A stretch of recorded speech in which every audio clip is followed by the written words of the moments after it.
Welcome to Surya's TV. Government బడుల్లో English medium తీసుకువస్తానంటే మన చంద్రబాబు నాయుడు యుద్ధం చేయాలి, ఒక పచ్చ మీడియాతో యుద్ధం చేయాలి, ఒక దత్తపుత్రుడితో యుద్ధం చేయాలి అని సీఎం ఎద్దేవా చేశారు. గవర్నమెంట్ బడులలో సిబిఎస్ఈ నుంచి ఐబీ దాకా ప్రయాణం చేయించడం మొదలెడితే అప్రిషియేట్ చేయాల్సింది పోయి ఈ రోజు మన కర్మ ఏమిటో తెలుసా? ఇలా మన గవర్నమెంట్ బడులలో ఇంగ్లీష్ మీడియం తీసుకువచ్చినందుకు ఒక చంద్రబాబుతో యుద్ధం చేయాల్సి వస్తా ఉంది, ఒక ఈనాడు రామోజీరావుతో యుద్ధం చేయాల్సి వస్తా ఉంది, ఒక ఏబిఎన్ ఆంధ్రజ్యోతితో యుద్ధం చేయాల్సి వస్తా ఉంది, ఒక TV5తో యుద్ధం చేయాల్సి వస్తా ఉంది. వీళ్ళందరితోనే కాక ఒక దత్తపుత్రుడితో కూడా యుద్ధం చేయాల్సి వస్తా ఉంది. ఆలోచన చేయమని అడుగుతా ఉన్నా. గవర్నమెంట్ బడులు బారాలని ఆరాటపడడం తప్పు, గవర్నమెంట్ బడులలో ఇంగ్లీష్ మీడియం తేవాలని తపన పడడం తప్పు. ఇలా ఆరాటపడినందుకు ఇంత మందితో యుద్ధం చేయాల్సి వస్తా ఉంది. కానీ ఆశ్చర్యం ఏమిటో తెలుసా? ఇలా మనపై యుద్ధం చేస్తా ఉన్న వీళ్ళ పిల్లలు గాని, వీళ్ళ మనవళ్ళు మనవరాళ్ళు గాని వీళ్ళందరూ కూడా ఏ మీడియంలో చదువుతున్నారు అని చెప్పి మీలో ఎవరైనా కూడా వాళ్ళని గట్టిగా నిలదీస్తే మాత్రం ఏ ఒక్కరూ కూడా చెప్పరు వాళ్ళ పిల్లలు వాళ్ళ మనవళ్ళు మనవరాళ్ళు తెలుగు మీడియంలో చదువుతున్నారు అని చెప్పి. వాళ్ళ పిల్లలేమో ఇంగ్లీష్ మీడియంలోనే చదవాలి, కానీ మన పిల్లలు అదే ఇంగ్లీష్ మీడియంలో చదవడానికి మీ జగన్ అడుగులు ముందుకు వేస్తే మాత్రం తెలుగు భాష అంతరించిపోతుంది అని చెప్పి ఏకంగా యాగి చేస్తూ మన మీద యుద్ధాన్నే ప్రకటిస్తా ఉన్నారు వీళ్ళంతా కూడా. ఆలోచన చేయమని అడుగుతా ఉన్నా. నేను చెప్తా ఉన్న ప్రతి మాట కూడా ఆలోచన చేయమని కోరుతా ఉన్నా. తల్లిదండ్రులు పిల్లలు అందరూ కూడా గమనించాలని చెప్పి కూడా కోరుతా ఉన్నా. పెత్తందారులైన వారికో ధర్మమట, పేదలైన మీకో ధర్మమట. వారి పిల్లలకు ఓ బడంట, మన పిల్లలకు ఇంకో బడట. వారి చదువులు వేరట, మన చదువులు వేరట. ఆలోచన చేయమని అడుగుతా ఉన్నా. పెత్తందారులుగా వారు ఉండాలట, పనివారిగా మనం ఉండాలట. పరిశ్రమలు వారివట, కార్మికులుగా మాత్రమే మనమట. సామ్రాజ్యాలన్నీ వారివట, సామాన్యులుగా మాత్రమే మనం మిగిలిపోవాలట. ఆలోచన చేయమని అడుగుతా ఉన్నా. పెత్తందారి మనస్తత్వాలు చూడమని అడుగుతా ఉన్నా. వారి పిల్లల చేతుల్లో ఏమో ట్యాబులు ఉండొచ్చు, స్మార్ట్ ఫోన్లు ఉండొచ్చు, కానీ మీ పిల్లల చేతుల్లో మాత్రం, మన పిల్లల చేతుల్లో మాత్రం మీ జగన్ పిల్లలకు ట్యాబులు ఇస్తే మాత్రం ఆ పిల్లలు ఆ ట్యాబుల్లో ఏమేమో చూస్తూ చెడిపోతున్నారు అని చెప్పి యాగి చేస్తారు. ఆలోచన చేయమని అడుగుతా ఉన్నా. ఇవన్నీ కూడా ఏదైతే నేను చెప్తా ఉన్నానో ఇవన్నీ కూడా ఎప్పటికీ కూడా మన పిల్లలు పేదలుగానే ఉండిపోవాలి అని కోరుకునే పెత్తందారి మనస్తత్వానికి ఇవన్నీ కూడా నిదర్శనాలుగా మన కళ్ళ ఎదుటే కనిపిస్తా ఉన్నాయి. గవర్నమెంట్ బడిలో చదివిస్తా ఉన్న ప్రతి ఒక్క పేద కుటుంబం ఒక్క విషయం మాత్రం ఖచ్చితంగా గుర్తు పెట్టుకోండి. ఇప్పుడు విద్యారంగంలో కూడా వారికి మనకు మధ్య జరుగుతా ఉన్నది ఒక యుద్ధం. సీఎం క్యాంప్ ఆఫీస్ను ముట్టడించిన జై భారత్ నేషనల్ పార్టీ అధ్యక్షుడు జేడి లక్ష్మీనారాయణ తీసుకెళ్తున్నారా?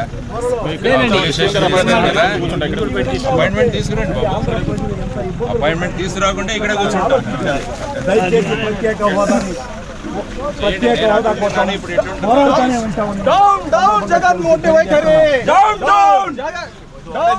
జగన్ మొండి వైఖరి, రాష్ట్ర ప్రభుత్వం మొండి వైఖరి, రాష్ట్ర ప్రభుత్వం మొండి వైఖరి. 10 సంవత్సరాలు అయింది. ఒక భవిష్యత్తు పోరాడి విభజన హామీలు ప్రత్యేకోత్సవం కోసం, విభజన హామీలో పోలవరం కోసం, నిర్వాసితుల కోసం, విశాఖ ఉక్కు కూడా ద్రోహం తీసుకొస్తున్నారు. తెలుగు ప్రజల సీఎం జగన్ ని అధికారం నుండి దింపగలే శక్తి సామర్థ్యం ఎవరికీ లేదని కొడాలి నాని వ్యాఖ్యానించారు. రాష్ట్రం దివాళా చేస్తుంది. జగన్మోహన్ రెడ్డి సోమరపోతులు చేశాడు. నువ్వు బటన్ నొక్కితే సరిపోయిందా? నువ్వు అభివృద్ధి ఏం చేసావు? పోర్టు కడుతున్నాడు జగన్మోహన్ రెడ్డి గారు. ఈ రాష్ట్రంలో 4 పోర్టులు కడుతున్నాడు. మరి చంద్రబాబు నాయుడు గారు ఎన్ని పోర్టులు కట్టాడు? 14 సంవత్సరాలు ఒక్క పోర్టు కట్టాల. అదేవిధంగా ఫిషింగ్ జెట్టీలు అంటే ఫిషింగ్ పలికారులు, ఫిషర్మెన్స్, వాళ్ళకి ఫిషింగ్ జెట్టీలు లేవు. ఎక్కడికి వెళ్ళేవారు? వాళ్ళు గుజరాత్ వెళ్ళి ఫిషింగ్ జెట్టీల్లో చేపలు పట్టుకునేవారు. వాళ్ళకి అవతల గుజరాత్ దాటి కొంచెం అవతలకి వెళ్తే మనకు ఉన్నటువంటి ఫిషర్మెన్స్ అని పాకిస్తాన్ వాళ్ళు అరెస్ట్ చేసి జైల్లో పెడితే వాళ్ళని తీసుకొచ్చేటువంటి పరిస్థితి ఉంటుంది. చంద్రబాబు నాయుడు చెబుతాడు ఈ పక్కన సన్ రైజ్ స్టేట్ అని 940 కిలోమీటర్ల తీర ప్రాంతం ఉందని చెప్తాడు. ఫిషింగ్ జెట్టీలు ఇచ్చాపురం నుంచి తడదాకా 10 ఫిషింగ్ జెట్టీలు కట్టాడు జగన్మోహన్ రెడ్డి గారు. చంద్రబాబు నాయుడు గారు 14 సంవత్సరాలు ఒక ఫిషింగ్ జెట్టి కట్ల, ఒక మెడికల్ కాలేజీ కట్ల, ఒక సచివాలయం తీసుకురాలా, ఒక ఆర్బీకే సెంటర్ తీసుకురాలా. ఈ రాష్ట్రంలో 3,25,000 మంది గవర్నమెంట్ ఎంప్లాయీస్ ఉంటే ఈ 70 సంవత్సరాల్లో జగన్మోహన్ రెడ్డి గారు వచ్చినాక 2,25,000 మందికి గవర్నమెంట్ ఎంప్లాయ్మెంట్ ఇచ్చాడు. ఇప్పించినా కూడా మన కాంగ్రెస్ చెల్లెమ్మ వచ్చి జగన్మోహన్ రెడ్డి గారు ఏం చేయలేదని చెప్తూ ఉంటుంది. షర్మిలమ్మ చంద్రబాబు నాయుడు గారి వదిన వస్తుంది, బీజేపీ వదినమ్మ. ఆవిడ వచ్చి జగన్మోహన్ రెడ్డి గారిని తిడుతుంది. దత్తపుత్రుడు ఒక పక్కన, ఉత్తపుత్రుడు ఒక పక్కన, పవన్ కళ్యాణ్, లోకేష్ బాబు, వీళ్ళు జగన్మోహన్ రెడ్డి గారిని తిడతాం. ఈ రాష్ట్రంలో నిన్న చెప్తాడు, మీరు అక్కడ తాడేపల్లి కూడా సభ చూసేవారు కదా, వామన అవతారమో ఏమవుతారో, వామన అవతారం అంట. ఈయన కాల్ లేపు చూపిస్తున్నాడు. జగన్మోహన్ రెడ్డి గారు తొక్కితే పాతాళానికి వెళ్ళిపోతాడంట. ఈ రాష్ట్రంలో ఉన్నటువంటి 5 కోట్ల మంది జనాభా ఉత్తపుత్రుడిని, దత్తపుత్రుడిని, తండ్రిని, వృద్ధాప్య తండ్రిని తొక్కితే 24 సీట్లకు పరిమితమై పాతాళంలోకి వెళ్ళిపోయారు. ఈరోజు జగన్మోహన్ రెడ్డి గారిని ఎదుర్కోలేక ఇంతమంది కలిసి చంద్రబాబు నాయుడు గారి మధ్యలో నుంచి ఉండాడు. ఈ పక్కన ఉత్తపుత్రుని పెట్టుకున్నాడు, ఈ పక్కన దత్తపుత్రుని పెట్టుకున్నాడు. ముందు బీజేపీ వదినమ్మ, వెనకాల కాంగ్రెస్ చెల్లెమ్మ, ఇంతమందిని పెట్టుకుని ఏడవలేక ఈ చంద్రబాబు నాయుడు ఒకటే, జగన్మోహన్ రెడ్డి గారు ఒకటే చెబుతున్నాడు, తల్లి మీకు నేను అధికారంలోకి వచ్చినాక మీకు మీ కుటుంబాలకి మంచి చేశానని చెప్పి కనుక నేను భావిస్తే నాకు ఓటు వేయండి. కృష్ణా జిల్లా మచిలీపట్నంలో శుక్రవారం టీడీపీ పార్టీ కార్యాలయంలో మాజీ మంత్రి కొల్లి రవీంద్ర పోలీసులు టీడీపీ నాయకులపై చేస్తున్న పైశాచిక చర్యలపై ఖండించారు. పుల్లారావు గారి కుమారుడి అక్రమ అరెస్టును తీవ్రంగా ఖండిస్తూ ఉన్నాం. ఎన్నికల వేళ ఒక ఉద్దేశపూర్వకంగా కక్ష సాధింపు చర్యల్లో భాగంగా ఈ ప్రభుత్వం డైరెక్టర్ ఆఫ్ రెవెన్యూ ఇంటెలిజెన్స్ అని పెట్టి Andhra Pradesh state director of revenue intelligence అంటారు. ఈ సంస్థ ద్వారా అరెస్ట్ చేయించి ఇప్పటి వరకు ఎక్కడున్నారో కూడా తెలియకుండా మరి ఈ రకమైనటువంటి కక్ష సాధింపు చర్యలు చేయడాన్ని తీవ్రంగా ఖండిస్తూ ఉన్నాం. దీనికి ప్రభుత్వమే బాధ్యత. ఇమ్మీడియట్గా బేషరతుగా షరతుని విడుదల చేయాలని చెప్పి మేము డిమాండ్ చేస్తూ ఉన్నాము. అంతేకాకుండా Andhra Pradesh state directorate of finance intelligence అని చెప్పి, రెవెన్యూ ఇంటెలిజెన్స్ చెప్పి ఈ రకమైనటువంటి కక్ష సాధింపు చర్యలు చేస్తూ ఈరోజు రాష్ట్రంలో భయభ్రాంతులు గురి చేసే విధంగా, రాజకీయాల కోసం వాడుకునే విధంగా ఈ ప్రభుత్వం చేస్తున్నటువంటి విధానాన్ని ఖచ్చితంగా మూల్యం చెల్లించుకోవడం జరుగుతుంది. ఈరోజు ఎంతమందిని మీరు అరెస్ట్ చేశారు, ఎంతమంది మీద మీరు కేసులు పెట్టారు, ఎంతమందిని మీరు ఇబ్బంది పెట్టారనేది బయట పెట్టగల దమ్ము మీకుందా జగన్మోహన్ రెడ్డి గారు? ఇప్పటివరకు సిఐడిని అడ్డం పెట్టుకుని సిఐడి ద్వారా అక్రమ కేసులు పెట్టి అనేక మందిని ఇబ్బంది పెట్టి ఈరోజు మళ్ళీ కొత్తగా ఈ రెవెన్యూ ఇంటెలిజెన్స్ అని చెప్పి ఈరోజు ఇటువంటి కక్ష సాధింపు చర్యలను తీవ్రంగా ఖండిస్తూ ఉన్నాం. ఈ ఎన్నికల వేళ రాజకీయ లబ్ధి పొందడం కోసం అభ్యర్థులను బలహీనపరచాలనే ఒక దుర్బుద్ధితో ఇలాంటి కార్యక్రమాలు చేస్తూ ఉన్నాం. ఇది ఎక్కువ కాలం కొనసాగదు. అధికారులు కూడా చెప్తా ఉన్నాం, ఇలాంటి రాజకీయాల కుట్ర రాజకీయాలు చేస్తున్నటువంటి ప్రభుత్వానికి మీరు కానీ సహకరిస్తే ఖచ్చితంగా రేపు మూల్యం చెల్లించుకుంటారు. ఇవాళ ఇమ్మీడియట్గా షరత్ ఎక్కడున్నా కూడా బేషరతుగా విడుదల చేయాలి. చేసిన దానికి ఈ ప్రభుత్వం పూర్తి బాధ్యత తీసుకోవాలని చెప్పి కూడా తెలియజేస్తూ దీన్ని ప్రతి ఒక్కరు కూడా ఖండిద్దాం. ఇలాంటి కుట్రలు చేస్తున్నటువంటి ఈ ప్రభుత్వాన్ని గద్దె దింపుదాం. అరాచకాలు చేస్తూ వ్యాపారులను వేధిస్తున్నటువంటి ప్రభుత్వాన్ని గద్దె దింపుదాం. ఇప్పటికైనా అధికారులు వెంటనే షరత్ని విడుదల చేయాలని చెప్పి డిమాండ్ చేస్తాం. పవన్ కళ్యాణ్ పార్టీ పెట్టి 12 ఏళ్లైనా కనీసం ఎమ్మెల్యేగా కూడా గెలవలేదని ఎంపీ నందిగాం సురేష్ వ్యాఖ్యానించారు. అభిమానుల పైన కక్ష తెరుచుకునే ధోరణి, సేమ్ అభిమానులు జగన్మోహన్ రెడ్డి గారు ఒకే రకంగా కనిపించారు. చంద్రబాబు నాయుడు, పవన్ కళ్యాణ్ అనే వ్యక్తికి అభిమానులు జగన్మోహన్ రెడ్డి గారు అంటే తనని ఏది క్వశ్చన్ చేయకూడదు. మరి ఈయన ఆకాశంలోంచి రాలిపడ్డాడు కదా, పెద్ద వీరుడల్లే.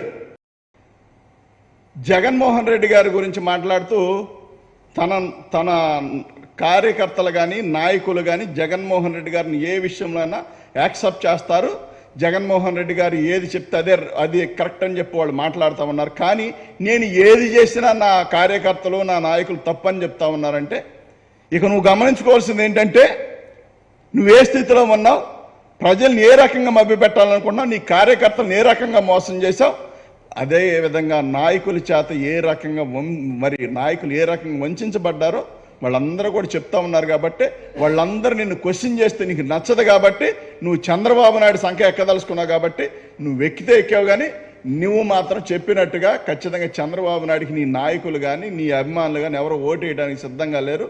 చంద్రబాబు నాయుడు అనే వ్యక్తి ఎక్కడెక్కడ టీడీపీ బలహీనపడి అసలు డిపాజిట్లు కూడా రావనుకున్న దగ్గర నీకు సీట్లు ఇచ్చారని చెప్పి గుసగుసలు వినబడతా ఉన్నాయి. నీ పార్టీలో ఓడిపోతారు, పూర్తిగా నాశనం అయిపోతారు, డిపాజిట్లు కూడా రావు ఇక్కడ అనుకున్న ఏరియా మాత్రం నీకు సీట్లు ఇచ్చారు.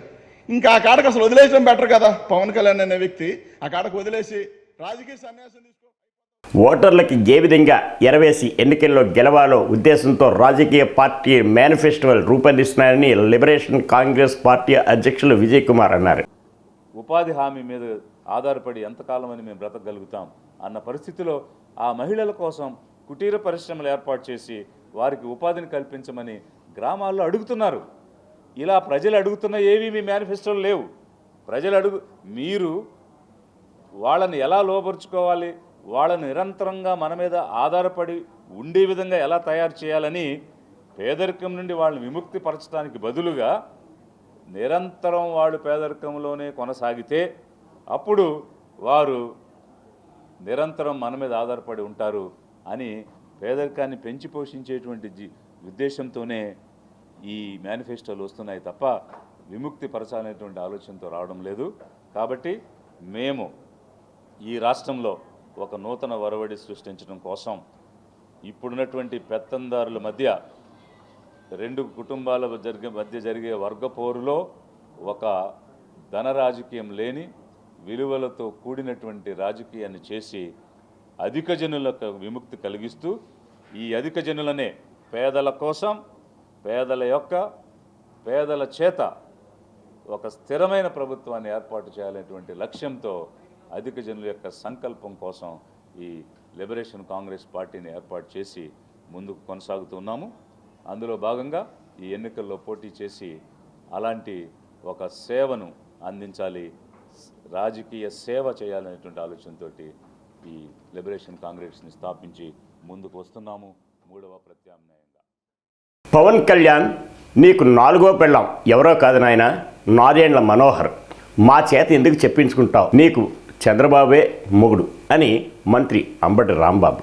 నాకు 3 పెళ్ళిళ్ళు 4 పెళ్ళిళ్ళు అంటున్నావు, నన్ను దత్తపుత్రుడు అంటున్నావు, చెప్పని అడుగుతున్నా. ఎస్, నీకు మొదటి పెళ్లి కాలేదా, 2వ పెళ్లి కాలేదా, 3వ పెళ్లి కాలేదా, 4వ పెళ్లి కాలేదు, 4వ పెళ్ళాన్ని నువ్వా అంటున్నావు.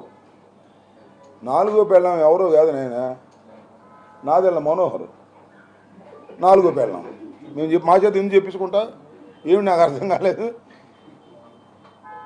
జగన్మోహన్ రెడ్డి పెళ్ళామా, నీకు చంద్రబాబుకి మొగుడు జగన్మోహన్ రెడ్డి గారు గుర్తుపెట్టుకోమని మనం చేస్తున్నా. ఇది ప్రజావాక్కు, నేను చెప్పేది కాదని మనం రాజకీయంగా మీ ఇద్దరికి మొగుడు జగన్మోహన్ రెడ్డి గారు తప్ప మరొకరు కాదు. నీ 4వ పెళ్ళం మనోహరు, అందరికీ తెలిసినటువంటి సత్యం ఇది. కమ్యూనిటీ హెల్త్ వర్కర్ల సమస్య పరిష్కరించాలని డిమాండ్ చేస్తూ విజయవాడ ధర్నా చౌక్లో కమ్యూనిటీ హెల్త్ వర్కర్లు నిరసనకి దిగారు. హెచ్ఆర్ఇస్తామనేటటువంటి పద్ధతిలో చెప్తా ఉన్నారు. ఇది సరైనటువంటి ఎన్ని గంటలు పని చేయాలి, ఒక ఉద్యోగి ఎన్ని గంటలు పని చేయాలి, హెల్త్ డిపార్ట్మెంటే ఎస్మాలో ఉన్నారు అయినా కానీ ఎన్ని గంటలు పని చేయాలి. ఈరోజు ఏఎన్ఎంస్గా ఉన్నటువంటి వాళ్ళు కానీ మిగిలినటువంటి మెడికల్ అండ్ హెల్త్ డిపార్ట్మెంట్లో మీరు 8 అవర్స్ డ్యూటీని ఇంప్లిమెంట్ చేస్తున్నారు కదా, మరి ఎమ్మెల్యేహెచ్పీలు 11 గంటలు పని చేయాలన్నా వాళ్ళని అడుగుతూ ఉన్నాం. ఉదయం 9కి వచ్చి రాత్రి 8 గంటల వరకు పని చేయాలన్నా. మీరు కంపల్సరీగా పేద ప్రజలకి మీరు వైద్యం అందించాలని అనుకుంటే, ఆరోగ్యంగా వాళ్ళని చేయాలనుకుంటే మీరు మొట్టమొదట చేయాల్సినటువంటి పని ఉద్యోగులను ఇంకా ఎక్కువ మందిని నియమించాలి, వాళ్ళకి 8 అవర్స్ డ్యూటీ వేయాలి, 3 గంటలు 3 షిఫ్ట్లుగా ఉండేటటువంటి పద్ధతిలో డ్యూటీలు వేయండి, వాళ్ళని పర్మనెంట్ చేసే పని చేయండి, వాళ్ళకి కావాల్సిన సౌకర్యాలు కల్పించే పని చేయండి, ప్రజలకి కావాల్సినటువంటి వైద్య ఆరోగ్యానికి సంబంధించినటువంటి అన్ని రకాల మెడిసిన్ మీరు అందుబాటులోకి తీసుకురండి. మందులు ఉండవు అక్కడ, పారాసెటమాల్ తప్ప సర్వరోగ నివారణలాగా ఆ ఒక్క పారాసెటమాల్ బిల్లను మీరు అందించే పని చేస్తారు. లేదా ఐరన్ మాత్రలు ఇచ్చే పని చేస్తారు. మిగిలిన ఎలాంటి ఇచ్చేటటువంటి పని చేయరు. ఉద్యోగుల్ని యాప్ల పేరుతోటి వాళ్ళకి జీతాలు సక్రమంగా ఇవ్వకుండా ఇన్సెంటివ్ పేరుతోటి, ఇన్సెంటివ్ అంటే బహుమానం అండి. పనిచేసిన దానికి అందరిలో బాగా పనిచేస్తే బహుమానం ఇస్తారు. జీతం అనేది బ్రతకడానికి ఇస్తారు. ఈ మాత్రం ఇంగిత జ్ఞానం కూడా ఈ ప్రభుత్వానికి లేకుండా వ్యవహరిస్తూ ఉంది. ఎమ్మెల్యేహెచ్పీల సమస్యలు వెంటనే పరిష్కారం చేయాలి. లేని పక్షంలో రాష్ట్ర వ్యాప్తంగా ఎమ్మెల్యేహెచ్పీలందరూ కూడా పెద్ద ఎత్తున ఆందోళన పోరాటానికి సిద్ధమవుతారని కూడా ఈ రాష్ట్ర ప్రభుత్వానికి హెచ్చరిక చేస్తూ ఉన్నాం. కే ధనలక్ష్మి, శ్రామిక. ఈ వార్తలు ఇంతతో సమాప్తం.